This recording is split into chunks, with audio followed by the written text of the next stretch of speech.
नमस्कार दोस्तों, आप सभी का स्वागत है मेरे चैनल इंडियन कोड गुरु में। मेरा नाम है नितिन गुप्ता। आज की वीडियो में हम देखेंगे एसक्यूएल लाइट डेटाबेस के बारे में, जो कि एंड्रॉइड में डिफॉल्ट हमें मिलता है। मतलब आज की वीडियो में हम सीखेंगे कि आप अपनी एप्लीकेशन में एसक्यूएल लाइट में डेटा को कैसे सेव कर सकते हैं। पर हाँ, अगर अभी तक आपने मेरे चैनल को सब्सक्राइब नहीं किया है तो प्लीज सब्सक्राइब करें और हाँ, शेयर करना ना भूलें। तो चलिए शुरू करते हैं। देखिए, आज हम जो सीख रहे हैं वो है एसक्यूएल लाइट डेटाबेस इन एंड्रॉइड। एंड्रॉइड में एसक्यूएल लाइट डेटाबेस का आप यूज कैसे करोगे, ठीक है ना।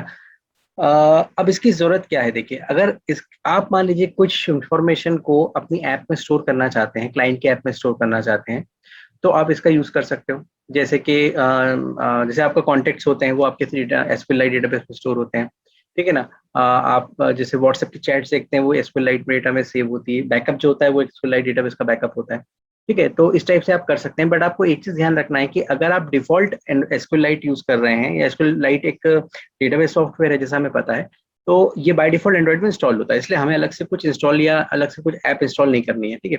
बट इसमें एक चीज है कि अगर आप इसकी जो एसक्यूएल लाइट आप अपनी एप्लीकेशन में यूज कर रहे हैं और वो डिफॉल्ट लोकेशन पे जाके सेव हो रहा है, तो अगर किसी ने उसका कैश क्लीन कर देता है, ऐप डेटा क्लीन कर देता है, तो वो भी इरेज हो जाएगा।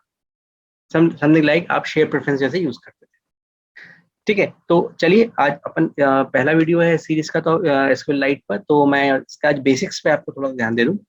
तो सबसे पहले हमें क्या करना है, एक नया प्रोजेक्ट बनाना है, ठीक है। मैं एक प्रोजेक्ट बना रहा हूँ जिसमें मैंने एम्प्टी एक्टिविटी सेलेक्ट कर रहा हूँ, ठीक है। इसका नाम अपन रख लेते हैं एसक्यूएल लाइट, ठीक है, नाम। और पार्ट 1, ठीक है। मैं इसका नाम ये रख रहा हूँ, आप चाहे तो कुछ और रख सकते हैं। हाँ, ठीक है। बाकी आपको लोकल लैंग्वेज जावा ले रहा हूँ मैं। अच्छा, मिनिमम एसडीके आप जो डिफॉल्ट आ रहा है मैं वही ले रहा हूँ, 16 मतलब, ठीक है ना। आप आगे का भी ले सकते हैं, मैं फिनिश कर रहा हूँ इसको, देखिए।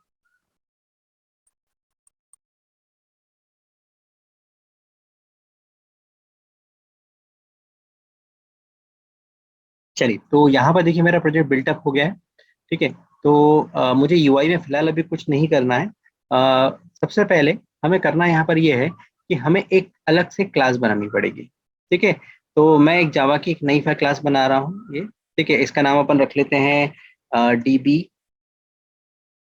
हेल्पर, ठीक है। आप कुछ और नाम रख सकते हो, बट मैंने इसका नाम डीबी हेल्पर रखा हुआ है, ये मैंने रख लिया।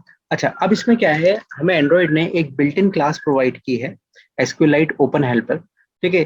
तो हमें उस क्लास से इसे क्या करना है, एक्सटेंड करना है। वो क्लास किस काम आएगी मैं आपको बता रहा हूँ, बट इसके पहले अगर अपन इसको एसक्यूएल, देखिए ओपन हेल्पर ये लिखा रहा है, इस क्लास से हमने क्या किया, इसको एक्सटेंड कर लिया।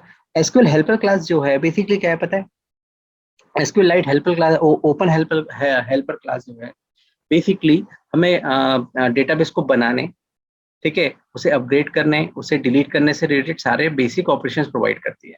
मतलब हमें सिर्फ डेटाबेस जैसे हमने बना लिया है, ये हमें डेटाबेस बना देगा, ठीक है। और उसके साथ उसमें जो रीड और राइट ऑपरेशंस होते हैं उससे रिलेटेड रेफरेंसेस हमें प्रोवाइड कराएगा। अब जैसे ही मैंने यहाँ पर इसको एक्सटेंड किया है तो यहाँ पर एक एरर आने लगी है, देखिए, ठीक है। आप जब इस पे जाएंगे तो ये बल्ब के साइन पे जब आप क्लिक करेंगे तो लिखा रहा है इम्प्लीमेंट मेथड। मतलब इसमें कुछ ऐसी एब्स्ट्रैक्ट मेथड्स होंगी जिन्हें हमें कंपलसरी होगा ओवरराइड करना। तो अब क्योंकि अपन एंड्रॉइड स्टूडियो में है, तो जैसे इंप्लीमेंट मेथड पे क्लिक करेंगे या आप ऑल्ट के साथ एंटर दबाएंगे तो भी यही हेल्प आपके सामने आएगा, सजेशंस आएंगे। आप यहाँ करिए इंप्लीमेंट मेथड पे क्लिक कर दीजिए, तो ये पूछ रहा है कौन सी मेथड को आपको इंप्लीमेंट करना है, which is on create and on upgrade. तो ये दोनों ही इंप्लीमेंट होंगी, ओके कर दीजिए जैसे मैंने आपको बताया। तो देखिए इसमें दो method on create and on upgrade है। ऑन क्रिएट का मतलब ये कि जब भी पहली बार डेटाबेस अपडेट होगा, क्रिएट होगा सॉरी, तो ये कॉल होगी। और अगर कोई अपग्रेड आता है, जैसे मान लीजिए आपकी ऐप अपडेट होती है कि आप अपने ऐप में डेटाबेस अपडेट करना चाहते हैं, है ना, नया स्ट्रक्चर डेटा सेव करना चाहते हैं, तो आप अपग्रेड मेथड कॉल कर सकते हैं। साथ में एक एरर अभी भी इसमें आ रही है, ठीक है। वो एरर क्या है, मैं ऑल्ट एंटर दबा के बता रहा हूँ आपको। वैसे तो आप यहाँ जैसे माउस लेके गए यहाँ पे डिस्क्रिप्शन आ गया है, there is no default constructor available in ये डीबी ओपन हेल्पर। मतलब हमें भी एक कंस्ट्रक्टर यहाँ बनाना पड़ेगा, वो है पैरामीटराइज कंस्ट्रक्टर। तो मैंने यहाँ पर एक पैरामीटर कंस्ट्रक्टर बना लिया पब्लिक, और कंस्ट्रक्टर अपन अपनी क्लास के नाम से बनाएंगे। तो मेरी क्लास का नाम है डीपी हेल्पर ये, ठीक है। और एज पैरामीटर हम लेकर आएंगे कॉन्टेक्स्ट, ठीक है। तो ये मेरा डिफॉल्ट कंस्ट्रक्टर हो गया, देखिए। अब ये डिफॉल्ट कंस्ट्रक्टर क्या करेगा, पैरामीटराइज जो डीबी हेल्पर क्लास है अपनी, लाइट ओपन हेल्पर क्लास है, SQL light open helper class जो है, इसको कॉल करेगा एज ए सुपर। ठीक है, ये देखिए जैसे मैंने सुपर लिखा था आ गया। ठीक है, बट इसके पहले मेरा सजेशन आपको ये है कि आप पहले कुछ कॉन्स्टेंट्स बना लें। कॉन्स्टेंट का मतलब क्या होता है कि जैसे जिनकी वैल्यू फिक्स होती है, तो मैं पब्लिक स्टैटिक फाइनल, और जैसे मैंने एक कांस्टेंट बना रहा हूँ स्ट्रिंग टाइप का जिसका नाम है डीबी नेम, मतलब मेरी जो डेटाबेस रहेगी वो किस नाम से बनेगी, मैंने यहाँ पर ले लिया। ठीक है, तो मेरी जो डेटाबेस है मान लीजिए उसका नाम अपन रख लेते हैं माई डीबी रख लेते हैं चलिए, और याद रखिए आप एक्सटेंशन डीबी लिख सकते हैं, ये इसका एक्सटेंशन होता है।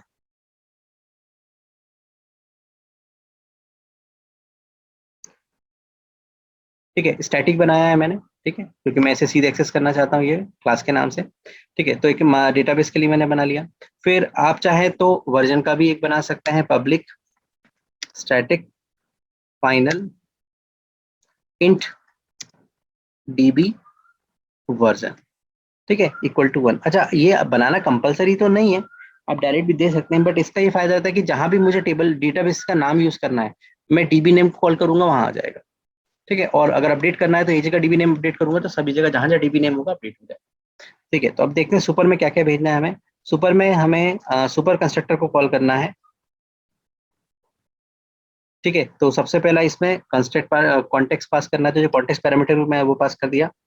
दूसरा देखिए, दूसरा आ रहा है स्ट्रिंग नेम। स्ट्रिंग नेम है डेटाबेस नेम, तो मैंने यहाँ पे डीबी नेम लिख दिया, देखिए जो मैंने कहा था कि मेरे जो डीबी नेम इसमें। फिर यहाँ पे तीसरी आ रही कर्सर फैक्ट्री, तो फिलहाल अभी हमें यहाँ पर नल पास करना है, हम इसमें कोई सेटिंग पास नहीं करेंगे। एंड लास्ट आ रहा है इंट वर्जन, देखिए तो हमने यहाँ पर जो डीबी वर्जन लिखा है ये पास कर दिया। देखिए इट मीन्स जब भी हम डीबी हेल्पर क्लास का कंस्ट्रक्टर कॉल करेंगे, अपने आप ये सुपर क्लास का मतलब इस क्लास का कंस्ट्रक्टर कॉल कर देगा और उसके साथ डीबी नेम वगैरह कर देगा, बना देगा। तो ये क्या करेगा, डीबी आपकी क्रिएट कर देगा, डेटाबेस क्रिएट हो जाएगी। चलिए, अब ऑन क्रिएट में हमें क्या करना है, ऑन क्रिएट में टेबल क्रिएट कराएंगे। जैसे ही हमारे डीबी हेल्पर क्रिएट होगा तो हम चाहते हैं टेबल बाय डिफॉल्ट पहले से उसके अंदर बनी रहे। तो यहाँ मैं एक डेटाबेस यूज कर एक टेबल बना रहा हूँ एम्प्लॉय के लिए। ठीक है, तो एम्प्लॉय टेबल बना रहा हूँ, तो मैं एम्प्लॉय की टेबल बनाने के लिए अब देखिए यहाँ पर एक पैरामीटर आ रहा है डीबी। तो ये डीबी जो है इसके थ्रू ही मैं क्या करूंगा, एग्जीक्यूट करा सकता हूँ, देखो एसक्यूएल स्टेटमेंट्स, ये देखो आप। ठीक है, तो यहाँ मैं एसक्यूएल लिखूंगा। तो अगर आपको ध्यान होगा, टेबल बनाने के लिए जो क्यूरी यूज होती है वो क्रिएट टेबल होती है, तो क्रिएट टेबल। ठीक है, अब यहाँ पर मुझे टेबल का नाम देना है, देखिए। तो अगर आपको बार बार टेबल का नाम की जरूरत पड़ रही है तो मेरा सजेशन आपको ये है कि आप जैसे मैंने इसका बनाया था, आप इस तरह से इसका भी एक कांस्टेंट बना लें, फाइनल स्ट्रिंग टेबल नेम। ठीक है, और टेबल नेम अपन मान लीजिए ईएमपी बना रहे हैं फॉर एग्जाम्पल। ठीक, तो यहाँ लिखा क्रिएट टेबल। अब यहाँ मैं क्या कर रहा हूँ, टेबल, उसके बाद मैंने लिख दिया प्लस का साइन, और फिर टेबल नेम को कॉल करके मतलब कांस्टेंट को। ठीक है, फिर प्लस का साइन, फिर डबल कोट्स के अंदर में गया। अब ब्रैकेट्स के अंदर मैंने कॉलम्स के नाम बता दिए, तो मुझे क्या क्या कॉलम रखना है। तो मैं एक चाहता हूँ एम्प्लॉय आईडी, तो मैंने एक ईआईडी रख लिया। इसका टाइप अपन ने क्या रख लिया, इसका टाइप अपन ने रख लिया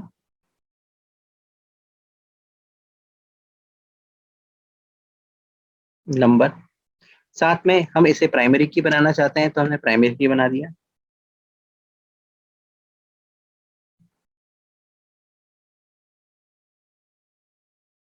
ठीक है, कॉमा लगा के इसी के बाद मैंने दूसरे कॉलम का नाम दिया नेम, और नेम का टाइप क्या रख दिया, टेक्स्ट। तीसरा मैं रख रहा हूँ जैसे डिपार्टमेंट, डिपार्टमेंट को भी अपन ने टेक्स्ट कर दिया इस टाइप से। तो ये एक टेबल क्रिएट हो जाएगी। और अपग्रेड में आप अगर चाहें तो टेबल को अपडेट कराना चाहते हैं तो आप कर सकते हैं। अच्छा, क्या हम अगर इतना ही कोड अभी रन करके देखते हैं, बट इसके लिए हमें इस क्लास का ऑब्जेक्ट बनाना पड़ेगा। ठीक है ना, इस क्लास का क्या ऑब्जेक्ट बनाना पड़ेगा। तो मैं क्या कर रहा हूँ, जो मेन एक्टिविटी है मेरी ये, इसके अंदर यहाँ पे जाके मैं क्या करता हूँ, इसका एक ऑब्जेक्ट बनाता हूँ डीबी। देखो हेल्पर, ये आ गया, नाम पास कर दिया, वेरिएबल बनाया इसका न्यू डीबी हेल्पर, और साथ में क्या पास करना है, कॉन्टेक्स्ट। तो मैंने दिस करके कॉन्टेक्स्ट पास कर दिया।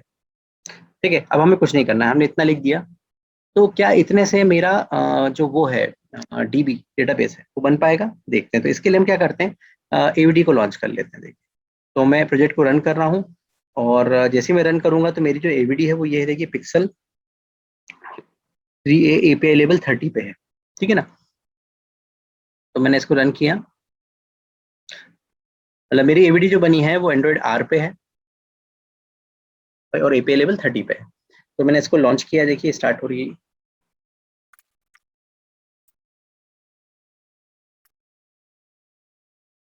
जैसे ही बिल्ड हो गया, देखिए अब ये इंस्टॉल कर रहा है, देखिए,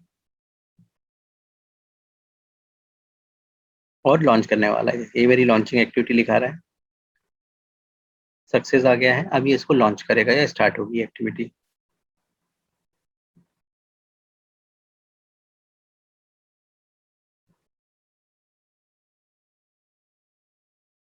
ये देखिए लॉन्च हो गई एक्टिविटी, कुछ मैसेज नहीं आया, कोई इन्फॉर्मेशन नहीं आई है। तो अब हमें ये कैसे पता चलेगा कि हमने डेटाबेस बनाया कि नहीं बनाया? तो अब यहाँ पे मैं दो तीन चीजें आपको पहले बता देता हूँ। आपको करना ये है कि जो एंड्रॉइड स्टूडियो होता है, आपको एवीडी लॉन्च करके रखना है, एवीडी चालू करके रखना है। ठीक है, और यहीं पर आप देखेंगे साइड में लेफ्ट साइड राइट साइड में कॉर्नर पे लिखा रहा है डिवाइस फाइल एक्सप्लोरर। ये देखिए साइड में आ रहा है डिवाइस फाइल एक्सप्लोरर लिखा रहा है। अगर यहाँ पर आपको नहीं मिलता है तो आप व्यू में जाइएगा। ठीक है, और ये देखिए टास्क विंडोज में जाइए, टूल विंडोज में जाइएगा, और यहाँ पर आपको मिल जाएगा डिवाइस फाइल एक्सप्लोरर। अगर वहां नहीं मिलता है तो यहाँ से भी आप ओपन कर सकते हैं। ठीक है, ये रहा, मैं इस पर क्लिक कर रहा हूँ। अब इसमें क्या होगा, आपको यहाँ पे अपनी जो एवीडी चल रही है, जो डिवाइस चल रही है, उसका फाइल मैनेजर खुल गया है ये। ठीक है, तो इसमें कहाँ जाना है, इसमें आप जाएंगे, डेटा नाम का एक फोल्डर है, देखिए ये। फिर आप ऊपर आए और देखते हैं और देखते हैं, और फिर इसके अंदर एक सब फोल्डर डेटा नाम से, देखिए। तो डेटा फोल्डर के डेटा के अंदर जाना है। तो यहाँ पे सारी जितने भी एप्लीकेशन होंगी उनके पैकेज के नाम आ रहे हैं, देखिए यहाँ पे। जैसे मेरे जो पैकेज का नाम है, मेरे जो प्रोजेक्ट का नाम है, देखिए अभी यहाँ पर आएगा। अभी सब एंड्रॉइड बिल्डिंग चल रहे हैं। मेरा जो प्रोजेक्ट होगा है ना, वो मेरी कंपनी के नाम से आता है। जिस देखो ये रहा, स्प्रिंग 360 टेक्नोलॉजी 360 लिखा आ रहा है सर। ये मेरे पैकेज के नाम है। आप चाहो तो मैं पैकेज का नाम शो करके दिखा देता हूँ। ये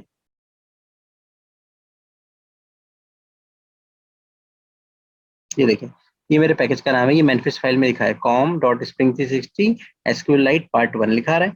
ये मेरे प्रोजेक्ट का नाम है, साथ में पैकेज का नाम है। तो यहाँ पर ये चीज कहाँ है, देखिए ये रहा, देखिए com dot spring 360 dot SQL light part 1 लिखा रहा है। ठीक है ना, अब मैं इसको एक्सटेंड करता हूँ। तो एक्सटेंड करने पे यहाँ पर देखिए कैश जो मैंने यहीं पर, अभी यहाँ पर ये, यहाँ पर हमें कुछ भी दिखाई नहीं दे रहा है। इसका मतलब सिर्फ इतना कर देने से अभी हमारा डेटाबेस नहीं, बट अब इसके लिए हमें क्या कुछ ना कुछ इसमें रिकॉर्ड इंसर्ट करने पड़ेंगे, है ना। तो यहाँ पर अब हम क्या कर रहे हैं, ये तो हमने हेल्पर क्लास बना ली। ठीक है, अब इसी में के अंदर मैं एम्प्लॉय का डेटा बनाना चाहता हूँ, एम्प्लॉय डेटा को स्टोर करना चाहता हूँ। तो मेरा सजेशन आपसे ये है कि आप उसकी भी एक सेपरेट क्लास बनाइए। तो मैं एक नई क्लास बना लेता हूँ जिसका नाम मैंने रख लिया एम्प्लॉय। एक सिंपल एम्प्लॉय क्लास, एक पोजो क्लास, जिसको जावा में पोजो क्लास बोलते हैं, है ना, कि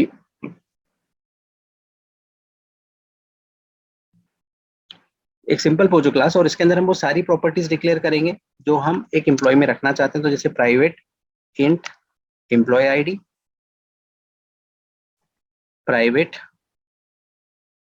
string name, private string department. ठीक है, ये प्राइवेट हमने बना लिया। आप अब अपन क्या करते हैं, इसकी गेटर सेटर, इसकी सिर्फ गेट प्रॉपर्टीज बना लेते हैं, मेथड्स, है ना। तो इसको पहले दो चीजें हमें और बनानी है, इसमें कंस्ट्रक्टर भी बनाना है। क्यों? क्योंकि इन डेटा को स्टोर कैसे कराओगे आप। ठीक है, तो मैंने यहाँ पर क्या किया, ऑल्ट एंटर दबाया या राइट क्लिक किया माउस को, तो आपको यहाँ पर एक ऑप्शन मिलेगा जनरेट। ठीक है, जो ऑल्ट और इंसर्ट से भी क्लिक हो सकता है। मैंने क्लिक किया तो यहाँ पर ऑप्शन आ रहा है कि कंस्ट्रक्टर बनाना है, क्लिक कर दीजिएगा। अब कंस्ट्रक्टर पैरामीटराइज कंस्ट्रक्टर बनेगा, ये तीनों वैल्यू को लेके, हमने तीनों वैल्यू को लेके सेलेक्ट कर लिया, तो ऑटोमेटिक देखिए कंस्ट्रक्टर उसने बना दिया। इसी तरह से मैं गेटर सेटर मेथड भी बना रहा हूँ इन तीनों की, क्योंकि प्राइवेट है तो गेट सेट करने के लिए हम इसको गेटर सेटर भी बना लेंगे। हमने जनरेट पे क्लिक किया। अब देखिए यहाँ पर आ रहा है क्या बनाना है, गेटर सेटर। तो मुझे सिर्फ गेटर बनाना है, सेटर नहीं बनाना, मतलब वैल्यू असाइन नहीं करवानी है इनको, मुझे सिर्फ इनसे वैल्यू लेनी है। तो मैंने गेटर पे क्लिक कर दिया और इन तीनों की वैल्यू को, इन तीनों आर्ग्यूमेंट को सेलेक्ट करके ओके कर दिया। तो यहाँ पर क्या हुआ, तीनों की गेट मेथड्स बन चुकी हैं, सेट नहीं बनी, मतलब आप वैल्यू ले तो सकते हो, असाइन नहीं कर सकते। ठीक है, ये एक सिंपल सी पोजो क्लास मैंने बना दी एक तरह से। ठीक है ना, ये हो गई।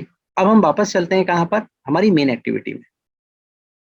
ये आप चाहें आप तो क्या है, इसको डिजाइन कर सकते हैं। तो मैं यूजर से वैल्यू लेना चाहता हूँ, मतलब मान लीजिए वो वैल्यू सेव कराना चाहता हूँ, तो मैं जल्दी से क्या करता हूँ, इन जनरल मैं 3 टेक्स्ट बॉक्सेस ले लेता हूँ, जैसे ये प्लेन टेक्स्ट। ठीक है, और इसको स्ट्रेच कर लेते हैं अपन लेफ्ट राइट दोनों साइड से, इसको टॉप से भी स्ट्रेच कर लेते हैं। ठीक है, और बॉटम से नहीं करते हैं, ये है ना। और इसकी जो विड्थ प्रॉपर्टी है वो आप मैच कांस्टेंट कर दीजिए, तो ये फुल विड्थ हो जाएगी, देखिए। प्लस आप क्या करिए, हिंट दे दीजिए। हिंट मतलब जैसे अपन यहाँ दे देते हैं, हिंट के लिए दे देते हैं एंटर EMP ID, मतलब यहाँ पर आपको क्या डालना है, एम्प्लॉय ID डालना है। और अगर टेक्स्ट में कुछ पहले से लिखा है तो आप उसे हटा दीजिएगा, है ना, ये आ जाएगा। फिर मैं एक दूसरा बना रहा हूँ। ठीक है ना, इसको अपन पहले वाले से टच कर देते हैं, और इसको भी अपन दोनों साइड से स्ट्रेच कर लेते हैं।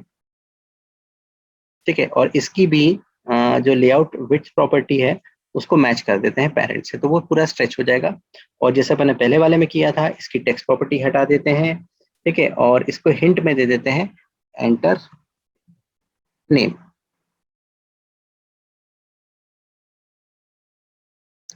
है ना। और इसको आईडी दे रखी है ये, तो आप चाहें तो आईडी बदल लें जानने के लिए, समझने के लिए। तो जैसे ये पहले वाला जो है वो एम्प्लॉय आईडी है, तो इसको अपन क्या नाम देते हैं, एडिट EID। ठीक है, सेकंड नेम है, रिफ्लेक्ट कर दीजिए, इसको क्या नाम देते हैं, तो अपन लिख दिया एडिट नेम। इसी तरह से मैं तीसरा बना लेता हूँ, देखिए। अब तीसरा जो टेक्स्ट व्यू बनाया है मैंने,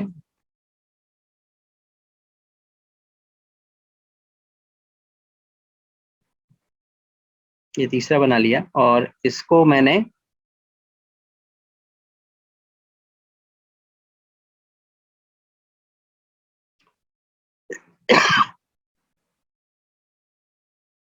जो तीसरा मैंने बनाया उसको सबसे नीचे रख देता हूं मैं। आप चाहे तो वापस इसको ऊपर कर सकते हैं, हो गया। और इसको अपन इससे एसोसिएट कर देते हैं, और चारों दोनों तरफ से स्ट्रेच कर देते हैं। और इसकी भी लेआउट विथ प्रॉपर्टी को क्या करते हैं, मैच पेरेंट कर देते हैं। और जनरली फिर वही इसकी टेक्स्ट प्रॉपर्टी को ब्लैंक कर दीजिए, और इसके हिंट में डाल दीजिए एंटर डिपार्टमेंट।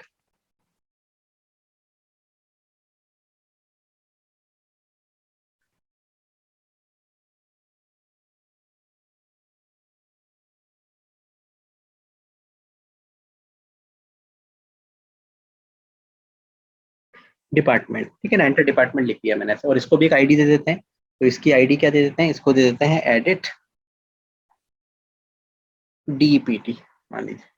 ठीक है, और एक बटन बना लेते हैं जिस पे अपन क्लिक करना चाहते हैं, तो एक बटन ड्रॉ कर लेते हैं यहाँ पर, देखिए।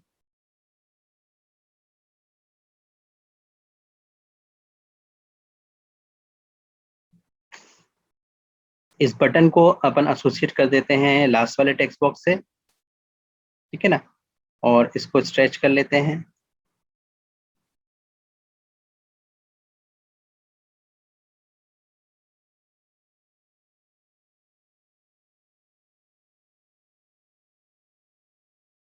इस बटन को ड्रैग करके अपन नीचे ले आते हैं, और इसको एसोसिएट कर देते हैं लास्ट वाले टेक्स्ट बॉक्स से, है ना। और इसको भी दोनों साइड से स्ट्रेच कर लेते हैं, जिससे ये सेंटर में आ जाए, ये देखिए, है ना। अब डिस्टेंस अगर आप यहाँ से वो टॉप से चाहते हैं तो रख लीजिए थोड़ा सा नीचे। ठीक है ना, ये। अब इस बटन पे जाके हमें क्या करना है, इस बटन पे जाके हमें टेक्स्ट असाइन करना है। ये रहा टेक्स्ट इसका। तो टेक्स्ट अपन ने कर दिया, जिसका नाम रख लिया सेव। ठीक है ना। अब अगली स्टेप हमें क्या करनी है, अगली स्टेप हमें करनी है कि हमें इस बटन को एक इवेंट असाइन करना है। तो हमारी जो जावास्क्रिप्ट की मेन एक्टिविटी जावा फाइल है, हम इसमें जाके क्या करेंगे, एक मेथड बना लेते हैं void on save। और उसमें नॉर्मली जैसे हम हमेशा इवेंट असाइन करते हैं, तो व्यू असाइन कर देते हैं, व्यू पास कर देते हैं। ठीक है, ऑल्ट एंटर से क्लास इंपोर्ट करा लेते हैं, इंपोर्ट करा ली एम्प्लॉय को। अब इस मेन बटन पे जाके इवेंट असाइन कर देते हैं, तो इसके ऑन क्लिक पे जाके वो मेथड आ गई ऑन से, उस पर क्लिक कर दिया, मतलब इस बटन पे क्लिक करने पे हमारी ये वाली मेथड कॉल हो जाए। ठीक है, अब यहाँ पर ये जो तीनों टेक्स्ट बॉक्स हैं, हमें उनके रिसोर्सेज बनाने पड़ेंगे, उनके आईडीज बनाने पड़ेंगे। तो हमने यहाँ पर क्या लिया, एडिट टेक्स्ट, और नाम रख लिया एम्प्लॉय आईडी। इसके अंदर अपन रेफरेंस टूल करा लेते हैं, find view ID dot ID dot, देखो एडिट के नाम से बनाए थे मैंने, तो एडिट नेम। ठीक है, इसी तरह से मैं बना लेता हूँ एक एडिट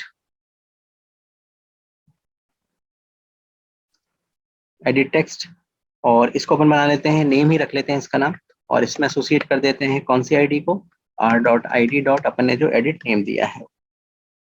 ठीक है, इसी तरह से अपन एडिट टेक्स्ट बना लेते हैं डिपार्टमेंट के नाम से, इक्वल टू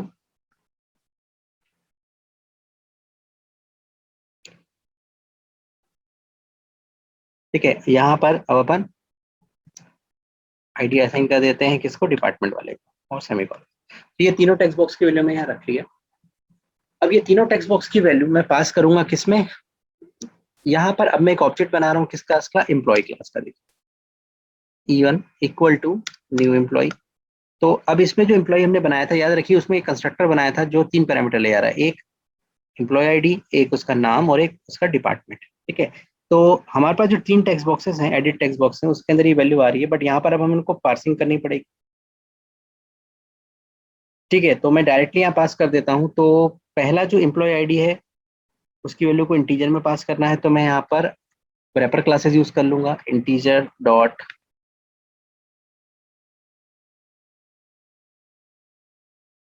पार्सेंट, और जो ई आई डी है डॉट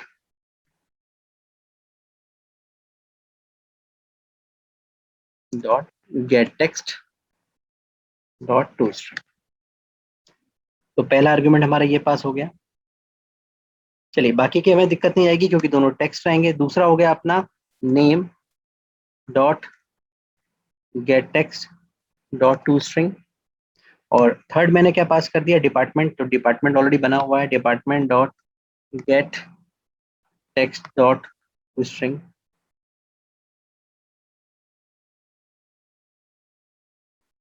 ये मैंने कंस्ट्रक्टर में पास कर दिया।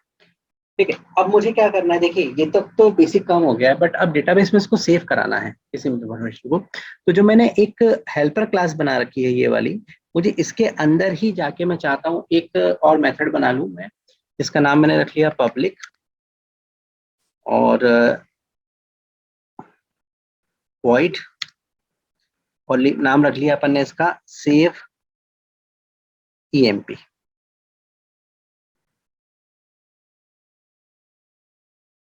और ये पैरामीटर के रूप में क्या लेकर आएगा, अपने एम्प्लॉय क्लास का एक ऑब्जेक्ट, वो कुछ भी हो सकता है ये।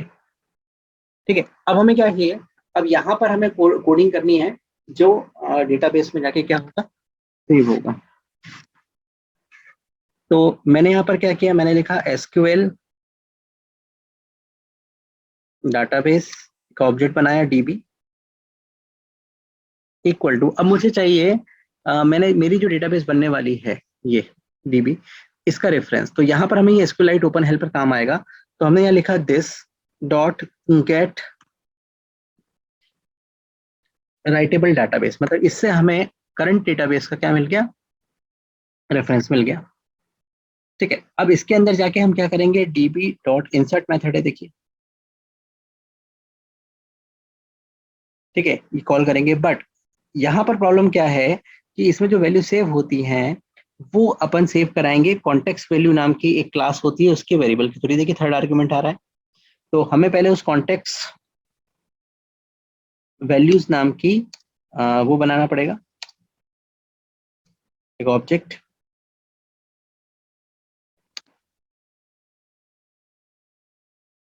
ये हमने बना लिया। अब हम इसमें क्या कर रहे हैं, जो कॉन्टेक्स्ट वैल्यू डॉट पुट, देखिए की और वैल्यू। तो इसमें पहला आपको बताना है कॉलम का नाम जिसमें आप सेव कराना चाहते हो। ठीक है, तो अपने कॉलम का नाम क्या है, अपने कॉलम का नाम है एम्प्लॉय आईडी। तो मैंने बताया एम्प्लॉय आईडी, और आर्ग्यूमेंट क्या जाएगा, तो आर्ग्यूमेंट जो एम्प्लॉय आ रहा है अपना, ये देखिए, ये एम्प्लॉय जो आ रहा है उसका गेट आईडी। ऐसे मुझे क्या करना है, सब बनाना है। Context value dot put, second अपना क्या है, नेम, और E dot gate name. Context value dot put, अब मैं जितने आर्ग्यूमेंट है उसके लिए ये बनाऊंगा। फिर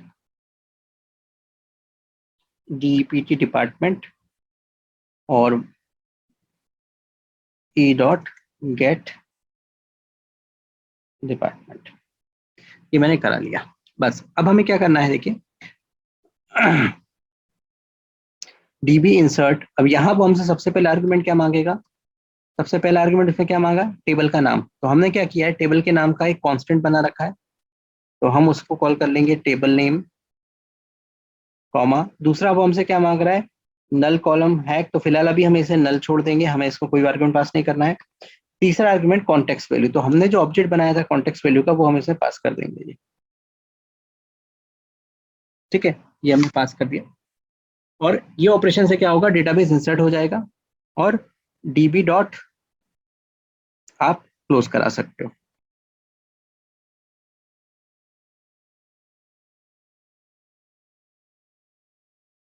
कनेक्शन हमने क्या करा है, क्लोज करा लिया।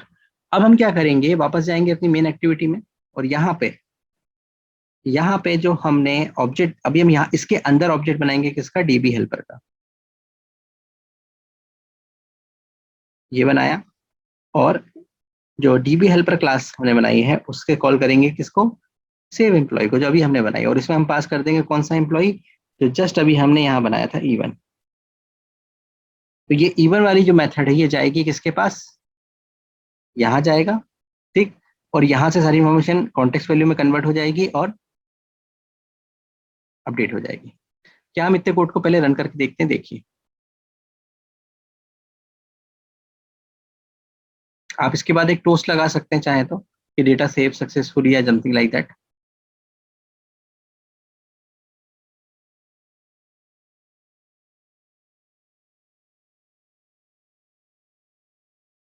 ये रन हो गया है, देखिए। तो एम्प्लॉय आईडी में जैसे मैंने डाल दिया 101, नेम में मैंने डाल दिया है जैसे हैरी पॉटर, डिपार्टमेंट में मान लीजिए मैंने डाल दिया सेल्स। ठीक है, अब मैं सेव बटन पे क्या कर रहा हूँ, क्लिक कर रहा हूँ। तो ये मेरी एप्लीकेशन बंद हो गई। तो मुझे क्यों एरर आई है, देखिए, लॉन्ग कैट पे जाके देखना पड़ेगा। ये देखिए,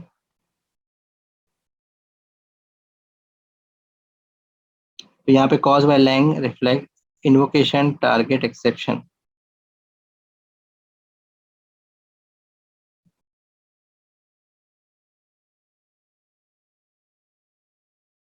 ये यहाँ पर आई है, एम्प्लॉय वाली इस मेथड में आई है, देखिए। तो एम्प्लॉय क्लास का जो कंस्ट्रक्टर अपन ने बनाया था वो इंटीजर है, ठीक है, स्ट्रिंग नेम। तो यहाँ पे प्रॉब्लम क्यों आई,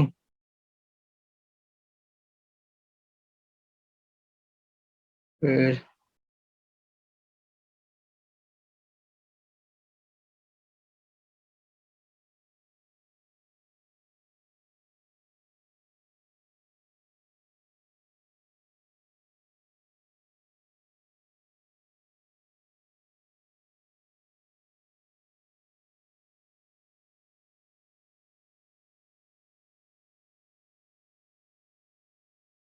ओके, एक बार मैं डिजाइन देख लूँ, मुझे ऐसा लग रहा है कि डिजाइन में जो है वो चेंज हो गई है शायद। तो इसको आईडी अपन ने क्या दिया था, एम्प्लॉय आईडी, एडिट आईडी, ठीक है। इसको अपन ने क्या नाम दिया, एडिट नेम, और इसको अपन ने नाम डिपार्टमेंट, ठीक है। और जब हम इस पे क्लिक कर रहे हैं तो integer dot parse int employee ID E ID, oh sorry, देखिए यहाँ पे मैंने इसको नाम एडिट, अपन को इसको ई आईडी देना था। हम अपन इसको रन करते हैं।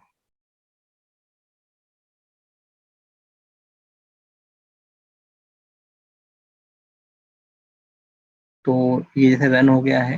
अब मैं यहाँ पर डाल रहा हूँ एम्प्लॉय आईडी 101, जैसे नाम डाल रहा हूँ मान लीजिए हैरी पॉटर, डिपार्टमेंट मैंने डाल दिया जैसे सेल्स। अब मैं सेव बटन पे क्लिक कर रहा हूँ, तो कोई मैसेज नहीं आया है क्योंकि मैंने कोई टोस्ट वगैरह प्रिंट नहीं करा है। बट अब हम चेक कैसे करें? तो सबसे पहले हम क्या करते हैं, चलते हैं कोई फाइल मैनेज एक्सप्लोरर पे। तो मैंने इस फाइल एक्सप्लोरर को ओपन किया और अपने प्रोजेक्ट के अंदर मैं जाके देख रहा हूँ, यहाँ पर शायद रिफ्रेश करना पड़े अपन को एक बार। सिंक, देखिए जैसे मैंने इसको सिंक किया है ना, तो देखिए एक नया फोल्डर, अभी तक ये फोल्डर नहीं दिख रहा था, देखिए अब एक नया फोल्डर दिख रहा है, डेटाबेस। इस पर क्लिक किया तो देखिए आपको एक mydb.db नाम से mydb.db नाम की एक फाइल दिख गई है। ठीक है ना? आप चाहें तो इसको यहीं से क्या कर सकते हैं, सेवेस कर सकते हैं, मतलब बाहर निकाल सकते हैं देखने के लिए। आपको पता करना है इसके अंदर क्या है, मैं वो भी तरीका आपको बता देता हूँ। आप क्या करिए, इसको सेवेस कर लीजिए। मैं दोनों तरीके बताऊंगा आपको। पहले काम करते हैं, इनबिल्ट कैसे देखेंगे, मतलब ये फाइल के अंदर डेटा गया है कि नहीं गया, मुझे कैसे पता चलेगा? तो एंड्रॉइड स्टूडियो के अंदर ही आपको एक और टूल मिलेगा विच इज डाटाबेस इंस्पेक्टर। ये रहा, सबसे नीचे देखिए लॉग कैट, जहाँ से लॉग कैट प्रोफाइल आ रहा है ये यहाँ पर, और यहाँ ये नहीं मिलता है तो जैसे मैंने आपको तो व्यू में जाइए टूल विंडो, तो वहां पर भी आपको मिल जाएगा। देखिए ये रहा डाटाबेस इंस्पेक्टर, मैं इस पर क्लिक कर रहा हूँ, देखिए ठीक है, ये इस तरह से ओपन हो गया है। इसको एक बार अपन रन करके देखते हैं वापस। तो यहाँ पर देखिए ऑटोमेटिकली देखिए उसने आपका प्रोजेक्ट सेलेक्ट कर लिया है, यहाँ पर देखिए। बट यहाँ कुछ दिख नहीं रहा है, उसका रीजन ये है कि हमने क्या किया है, काम करने के बाद, अब मैं इसे बटन पे क्लिक करके दिखा रहा हूँ। अब देखिए यहाँ पर एरर आनी चाहिए क्योंकि 101 ऑलरेडी मैं एक बार डाल चुका हूँ। या एक काम करते हैं 102 डालते हैं, दूसरा नाम अपन डाल देते हैं मिक्की,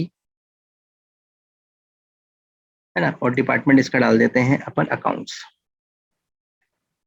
ये अब मैं सेव पे क्लिक कर रहा हूँ, तो कुछ नहीं दिख रहा है आपको, तो उससे कोई इशू नहीं, क्योंकि अपन ने यहाँ पर क्या किया है, हमने यहाँ पर काम करने के बाद डेटाबेस को क्या कर दिया, क्लोज कर दिया। ठीक है, तो कोई इशू नहीं है। अब यहाँ पर अगर आप इस विंडो में देखेंगे तो आपको यहाँ पर देखिए कीप डेटाबेस कनेक्शन ओपन लिखा रहा है, इसको टिक करिएगा। ठीक है ना, इसको टिक करिए।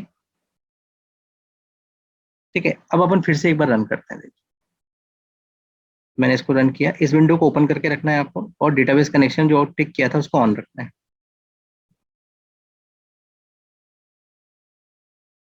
फिर से, अब मैं फिर से क्या कर रहा हूँ, एक नया एम्प्लॉय आईडी डाल रहा हूँ, नाम मान लीजिए मैंने डाल दिया है अमित जैन। डिपार्टमेंट में अपन ने इसको मान लीजिए डाल दिया सेल्स, और सेव पे क्लिक किया। गौर करिए, अब आप गौर करिए क्या होगा, यहीं पे आपको देखिए आपके डेटाबेस दिख गया है, माई डीबी दिख गया है, और उसके अंदर टेबल कौन सी है, एम्प्लॉय दिख गई है। देखिए अब इस पे जब आप क्लिक करेंगे देखिए कॉलम्स आ गए हैं सारे। इस पे डबल क्लिक करिए तो देखिए रिकॉर्ड्स भी यहीं आपको दिखाई देंगे। इसका मतलब जो आपने डेटा सेव किया है वो यहाँ पर आपको दिख रहा है। देखिए अगले वीडियो में या नेक्स्ट टॉपिक में अपन ये करेंगे कि डेटा को कैसे फैच करेंगे, वो भी मैं आपको बता दूंगा। तो एक तरीका होगा कि आप यहीं से बैठ के क्या देख सकते हैं कि आपका डेटाबेस में सेव हो रहा है कि नहीं हो रहा है। ठीक है, बट अगर आप नहीं देख पा रहे हैं इससे, मान लीजिए किसी कारण से, है ना, ऐसा कुछ हो रहा है, तो दूसरा तरीका जो स्टैंडर्ड तरीका है वो क्या है, जो पुराना तरीका है, कि आप इस फाइल को क्या करिए, फाइल मैनेजर में जाके जो डीबी फाइल है आपकी उसको राइट क्लिक करिए और सेव एज कर लीजिए। ठीक, इसको आप किसी लोकेशन पे सेव कर लीजिए आपके फाइल सिस्टम में, हार्ड ड्राइव में। तो ये भी दिखा रहा हूँ मैं लोड करते हुए। ठीक है, तो जैसे मेरा एक फोल्डर है, मान लीजिए अपन किसी फोल्डर में सेव कर लेते हैं इसको। सी ड्राइव में ही कर लेते हैं कहीं पर।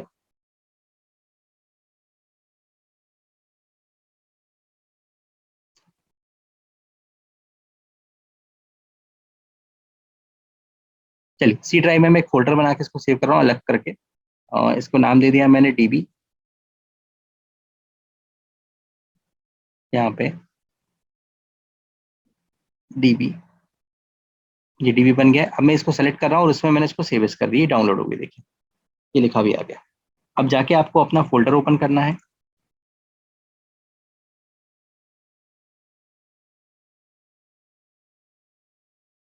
सी ड्राइव, डीबी, तो यहाँ पर ये फाइल आ गई, देखिए माई डीबी।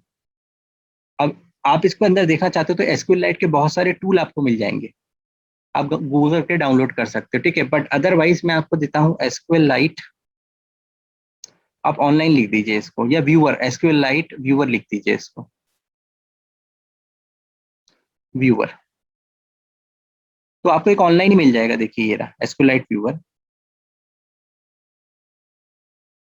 ठीक है, तो ये ऑनलाइन टूल है, आप इस पे क्या कर सकते हो, उस फाइल को आप अपलोड कर दीजिए, ये वाली फाइल को। ठीक है, जैसे आप इसे अपलोड करेंगे तो ये इसको फैच करके दिखा देगा, देखिए। तो इसमें ये ड्रॉप डाउन आ रहा है, यहाँ पर देखिए आपकी टेबल भी आ गई। ठीक है, और इसमें देखिए जो रिकॉर्ड्स अपने डाले थे। ठीक है, तो इस तरह से आपको क्या है, अपना डेटाबेस आप देख भी सकते हो। ठीक है, ये जो प्रोजेक्ट है इसकी लिंक मैं आपको नीचे डिस्क्रिप्शन में दे दूंगा, आप चाहें तो इसको डाउनलोड कर सकते हैं और रन कर सकते हैं। तो उम्मीद करता हूँ ये वीडियो आपको अच्छा लगा हो, अगर अच्छा लगा है तो प्लीज़ लाइक करें, शेयर करें, हाँ सब्सक्राइब करें। और अब मैं आपको इंस्टाग्राम पर भी अवेलेबल हूँ, आप वहाँ पर भी मुझे फॉलो कर सकते हैं। तो आज की वीडियो में सिर्फ इतना ही। अब नेक्स्ट वीडियो में मैं आपको बताऊंगा SQLite डेटाबेस में डेटा को इंसर्ट, डिलीट एंड अपडेट कैसे करते हैं।